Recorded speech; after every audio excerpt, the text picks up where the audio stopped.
Dan sesungguhnya Kanjeng Nabi juga melihat dan memperhatikan beberapa bidadari yang berada di sebelah kiri batu besar. Setelah itu, beliau bersalam, dan bidadari-bidadari itu pun menjawab salam beliau. Selanjutnya, Kanjeng Nabi bertanya kepada bidadari tersebut. Bidadari menjawab dengan perangai wajah yang berseri-seri dan membahagiakan pandangan. Kanjeng Nabi lantas disediakan tangga, sebuah alat untuk naiknya roh-roh manusia yang beriman. Tangga tersebut sangatlah bagus dan indah yang tiada bandingannya. Satu tangga terbuat dari perak dan satu tangga lain terbuat dari emas. Tangga tersebut berasal dari surga Firdaus.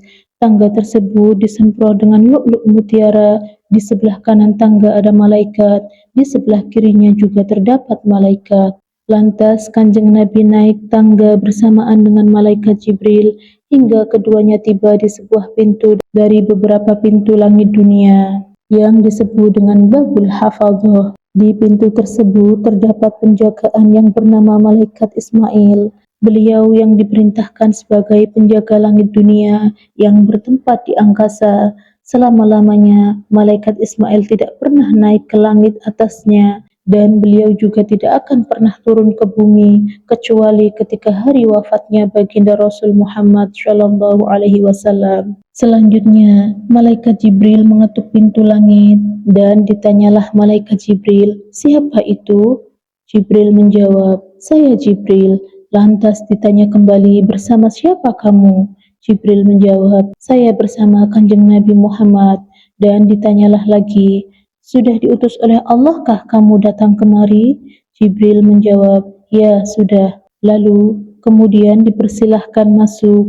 "Selamat datang, saya bersyukur atas anugerah dari Allah Subhanahu wa Ta'ala, sebab saya dapat bertatap muka dengan baginda Rasul dan menjadi bagian dari keluarga baginda Rasul. Semoga dimuliakan Allah Subhanahu wa Ta'ala."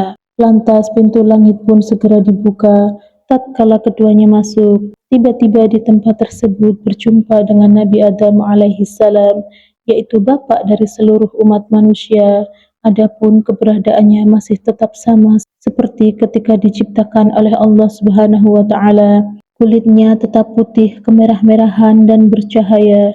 Tinggi badannya kira-kira 60 dhira atau kurang lebih 29 meter. Lebar dadanya kurang lebih 7 dhira atau kurang lebih 3 meter. Didatangkan kepada Nabi Adam alaihissalam arwahnya para nabi dan leluhurnya yang beriman.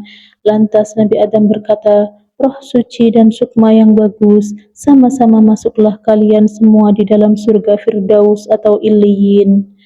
Lantas didatangkan lagi kepada Nabi Adam alaihissalam roh-roh keturunan yang sama-sama kafir. Dan Nabi Adam alaihissalam pun berkata, "Roh-roh yang busuk dan sukma yang durhaka, sama-sama masuklah kalian semua di dalam neraka Sijjin." Ketika Nabi Adam alaihissalam menoleh ke arah kanan, dirinya bangga dan bergembira, dan ketika menoleh ke arah kiri, dirinya sedih dan menangis. Lantas Kanjeng Nabi bersalam kepada Nabi Adam alaihissalam, dan Nabi Adam alaihissalam pun menjawab salam beliau. Nabi Adam alaihissalam lantas berkata, "Selamat datang wahai anakku yang soleh dan Nabi yang soleh." Lantas Kanjeng Nabi bertanya, "Siapa itu ya Jibril?" Jibril menjawab, "Beliau adalah bapak moyang baginda Rasul, yaitu Nabi Adam alaihissalam. Adapun bayang-bayang hitam itu adalah keturunan Nabi Adam alaihissalam. Sementara itu gerombolan hitam sisi kanan adalah ahli surga dan yang sisi kiri adalah ahli neraka." Lantas Kanjeng Nabi melanjutkan perjalanannya kembali yang tidak jauh dari tempat tadi, dan bertemulah beliau dengan orang-orang yang senang memakan harta riba serta harta anak yatim.